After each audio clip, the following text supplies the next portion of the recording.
Hello everyone, this is Carol Garrison with Carol's Creative Escape. I am an independent Stampin' Up! Demonstrator, and I have been spreading joy one card at a time for quite a few years here. I appreciate you taking some time out of your schedule to watch this video. Today I am going to show you how to do the black ice technique, which is actually pretty fitting. Today is January 15th, 2023, and in Minnesota we have had some heavy snows, some rain that's put a thin coating of ice on things, some warmth which has caused stuff to melt, and then it gets cold again and it's refrozen. So I spent some time today chipping ice off my driveway and sidewalk and patio so that we could safely walk outside. So to be doing a technique called black ice today is kind of fitting for the weather that we're having, at least here in Minnesota today. So what I would like to show you are a couple of cards that I have made using this technique. This is the Wildlife Wonder on copper using the black ice. And here I've got that great bear image. And then I've done it with some of the silver foil specialty paper. Again, same image. This is using very vanilla as a background color, and this one is using basic white. And then I've got this fun card with the Dragonfly Delight Stamp set. And I actually colored in after I had the whole card made, just used blends and colored in on the dragonflies to add a little bit of color to the card. So those are just a couple of quick examples. What I'd like to do is just jump in and get started in showing you how to make this card. So you need to pick out stamps. I prefer using the red rubber stamps, and the reason for that is that the StazOn ink that we need to use is not going to stain these stamps. I found that the photopolymer stamps slid a little bit on the foil, so you weren't always getting as clear an image. And again, StazOn ink is going to stain those photopolymer stamps, whereas with these cling stamps, I'm able to get those clean using the StazOn cleaner, you know, some of the cleaning options that we have available. So just beware of that. The other thing that I found is that I could not get the Memento ink to dry on my foil paper, so when I'd move on to the next step, it would smear. So again, I'm going to highly recommend that you stick with StazOn ink as your primary black ink color. You're going to also need some Versamark ink as well as clear embossing powder. I just keep mine in containers. Try not to get too much cat or dog hair in them. I keep mine in containers and spoon it on. I find it's just easier for me. And so the stamp set that I'm going to be using for today's card is going to be Nature's Prints. And I'm just going to use a variety of the greenery pieces here to create my images. For paper supplies, you need a 5.5 by 8.5 piece of cardstock. This is Mint Macaron, scored at 4 1/4. So 5.5, 8.5, scored at 4 1/4. I've got a piece of Balmy Blue cardstock that measures 4 by 5 1/4. I have a piece of the specialty foil that measures 3.5 by 4. And then I've got another piece of basic white cardstock that measures 3/4 of an inch by 3.5 inches. And I have used the Charming Sentiment stamp set, this Wishing You the Happiest of Birthdays sentiment from here, to stamp that image. And then of course I've also got my 4 by 5 1/4 inch piece of basic white cardstock for the inside of my card. So let's go ahead and get started. This card is a multi-step card, and it can be just a little bit messy to make, and that's all right. We can get messy while we're stamping. I'll give you a little trick that may help keep some ink off your fingers, but I kind of just figure it's a losing battle for me. One of the things that I do when I'm starting with my silver foil is I do add some seal adhesive to the back of it and put it on a piece of scrap paper. That helps prevent this piece from rolling up when I'm using my heat gun on it. And then it also holds it in place, so when I'm swiping my pads across it, it doesn't roll up on me or anything like that. So let's just go ahead and get started. I am going to be randomly stamping some, like I said, these greenery images onto my cardstock, or my foil rather. All right, so we'll just put this one here and be very careful once you set it down. You want to really make sure it's not sliding around, but you also want to make sure you're applying pressure across the image so that it all shows up when you peel it off your foil. And I do find that my stamps stick a little bit to my foil, so you may want to, you know, kind of use a finger to hold that foil down when you're peeling off these images. I have seen videos showing you to do the swiping portion first and then coming back and stamping your images. For me personally, I found it easier if I stamped my images and then did the swiping. Either option should work for you, but this is just what worked best for me. So I'm gonna just press this down and then lift it up. You can see it shifted just a little bit here. That is not gonna matter. And I think you'll see why when I get done with all of my stamping. I don't know why I keep closing this up. I guess I'm just in the habit of doing that. We'll take another one of these images. And I'm going to stamp that.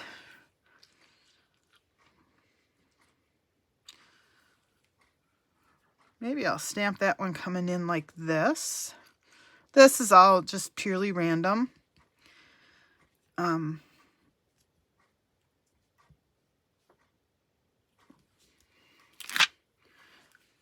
then last but not least, I've got that wonderful fern stamp.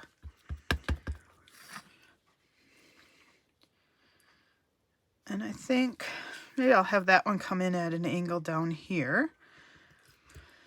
And again, you will need to make sure that you get the StazOn ink cleaned off your stamp so that it doesn't stain. The longer it sits on there, sometimes the harder it is to get that ink off. I am not going to take time to do that during this video, but I'm going to move it out of my way. And then because we are using the StazOn ink and it takes a bit of time, you're going to want to dry this with your heat gun. So I'm just going to do this real quick. Apologize for the noise here. It doesn't take very long, but if you don't have this dry, when you go to the next step, it will smear your images, and that's not what you want to have happen.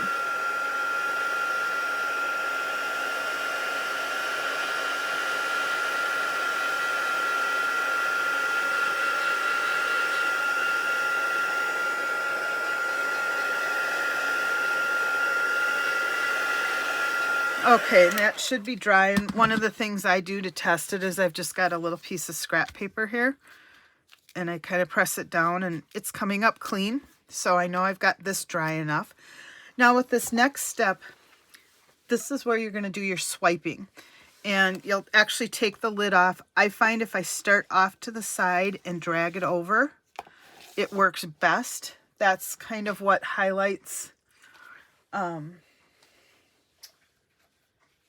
you know, gets you these dark lines going across there.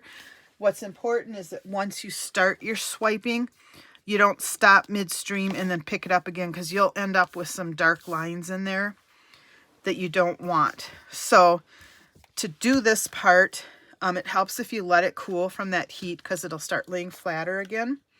But again, I like the adhesive to hold it in place while I'm doing the swiping. And so you want to use a light pressure. You don't want to hold it down, because otherwise you will get that square. And I start just a little bit off my paper and swipe it across, just like that. And then I repeat that for whatever size paper. So here you can see I had a little more pressure, so it got a little bit darker. If there's any area where you think you might want more ink, this is now the time to do it. I would caution you to less is more sometimes in this. And in fact, what you might want to do is dry this off and then go back through again and swipe across it if you want to add more color. That way you don't smear what is already on here. I quite frankly am happy with what I've got. So I'm again going to take my heat tool and dry this part off.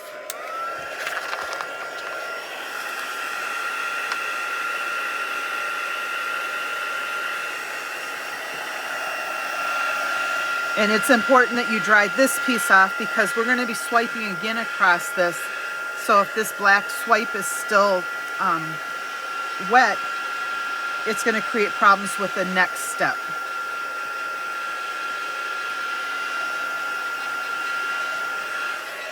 All right, that should be dry. And now that I look at it, I think I might try to get a little bit more ink. Hopefully I don't regret it, but we're going to try. Just kind of bring in a little bit more. Perfect. I lucked out. So we'll do a quick dry.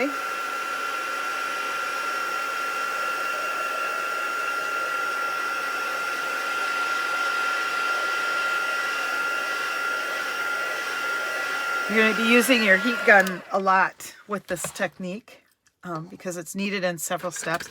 So again, I'm going to make sure I'm not picking up any ink. And it looks like I'm not. Now, the other thing is you're spreading the ink across if you need to hold it. Sometimes it helps just to have this piece of paper.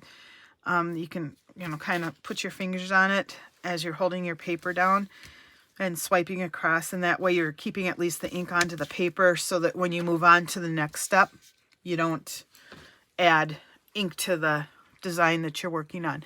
So hopefully that makes sense. The next thing that we're going to do is add our Versamark using the same swipe technique. Sorry, I needed to grab a quick sip of my water here.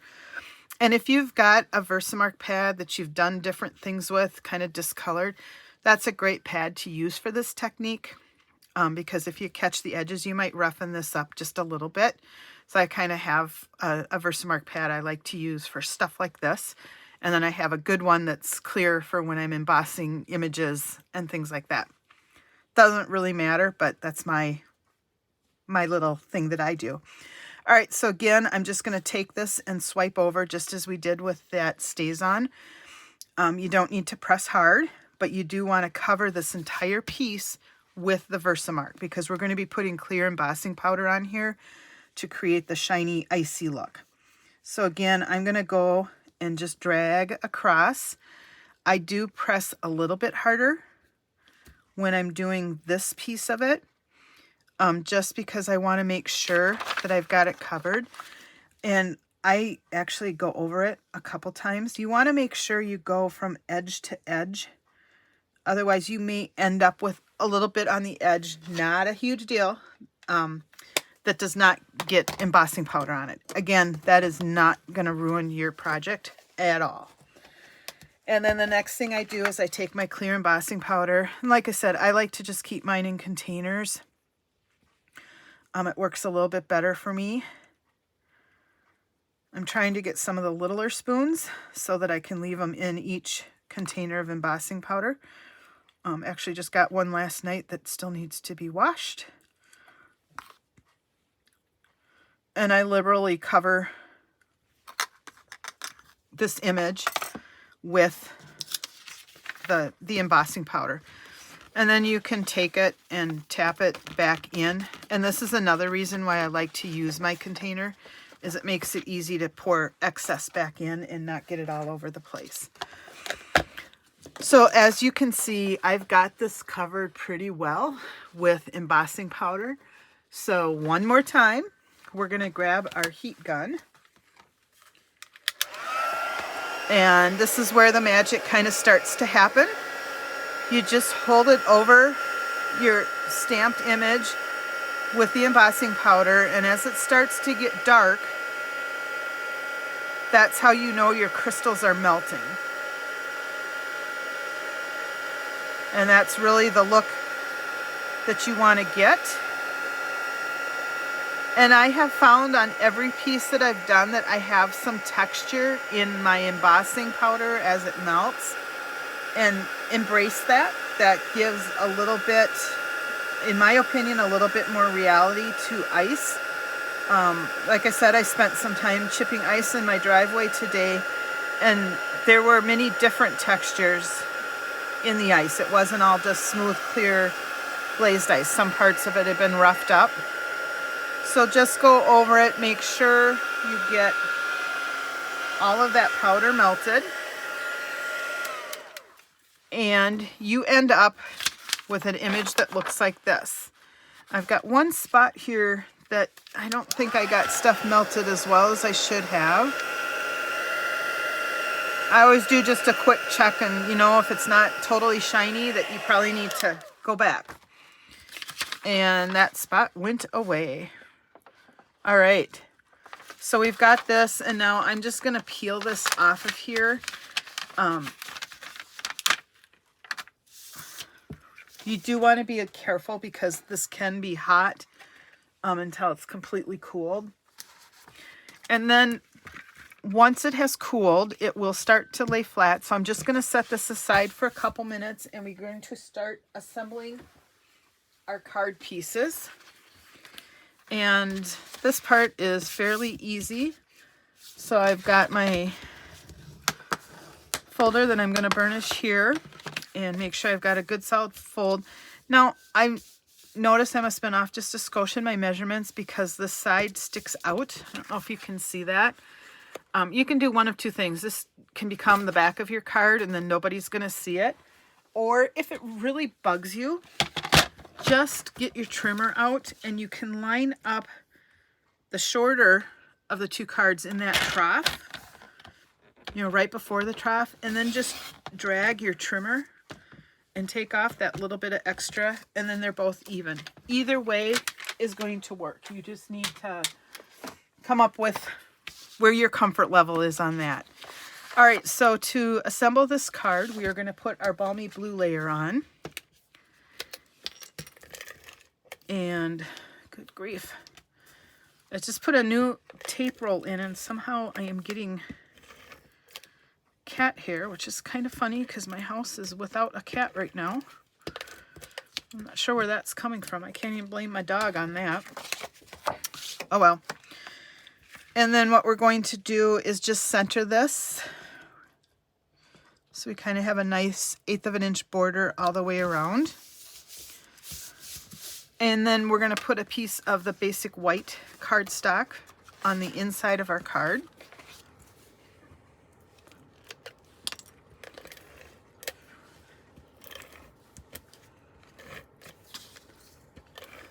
And remember with the seal tape, if you do, when you're applying it, use light pressure and kind of make that check mark at the end.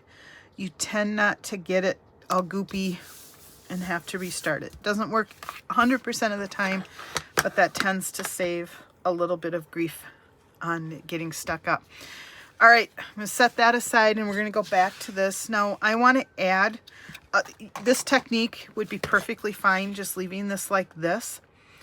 I personally like it a little bit better with some color. And so I am taking my blends. I've got Mint Macron and Balmy Blue because that's my card base here. And I'm just going to add a little bit of color to these two images.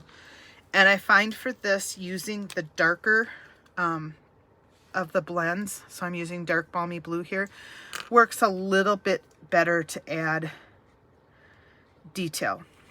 These are fairly light colors, so they aren't going to show up a whole lot, but it just adds a little bit to the card, in my opinion. And then I'm using the dark Mint Macron and coloring leaves. And it doesn't have to be perfect, just try to stay in the lines. And this will dry pretty quick.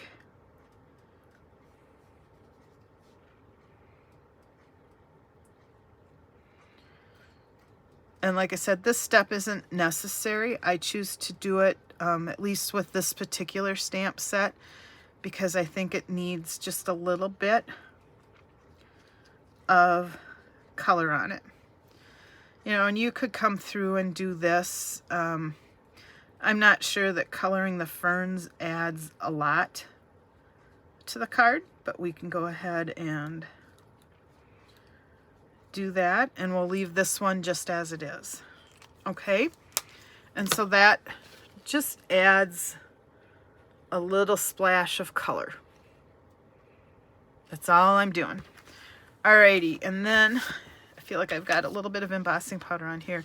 The next thing I'm going to do is to, I think it's this that has embossing powder on it. I'll wipe it off real quick, flip that over and add my seal adhesive to the back. Again, a light pressure, check mark. Kind of keeps it from gumming up too much. And one piece in the center just because it wants to bow out just a little bit. All right, and then again, I'm going to get this centered so that I've got an even border all the way around. And put that there, and then my sentiment is going to go down here, and I am going to move this up closer to my image here so that I have the same size border.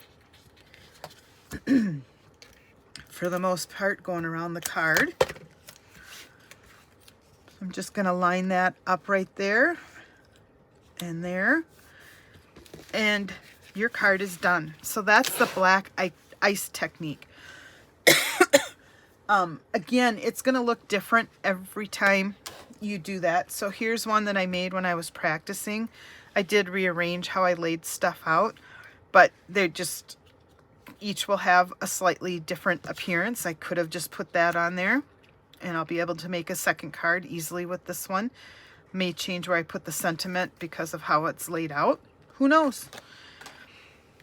But black ice technique. So lots of swiping, lots of heat gun use. Leave it without color or add color to it. Completely up to you. So I've got this one. I've got this card example. This is using the wildlife stamp set and that bear image on copper foil. And here is the same layout, but using some of the silver specialty foil. Excuse me. And this one that I did using the dragonfly. And I think you can see some of the different textures on these cards when the light hits them just right. I wanted to show you how this would look on other colors of foil too. And so this is just using the dragonfly on gold foil. Excuse me. That works fine. Here's a dragonfly using copper. This one I got a little heavy-handed. And if you look, you can see the lines here. I did pick up my stamp pad and put it back down, and so that's why I've got those lines. So that's why it's important to just keep that swipe going. And then a couple years back, we had a pack of the blue foils, and I had a scrap of that laying around, and I did it on there, and that looks pretty cool too. And I've seen people brush it down as well, or swipe it down as well as swipe it across. Do whatever works for the look that you're trying to get. But it really is a lot of fun. And even though there's several steps to it, it's an easy technique that creates some pretty powerful images when you're done doing that. So I hope you give this a try. If you have any questions, just post it in the comments and I will get back to you. Would appreciate it if you can give me a thumbs up on the video or share it with people as well that might be interested in learning this technique. And we will see you with our next technique video.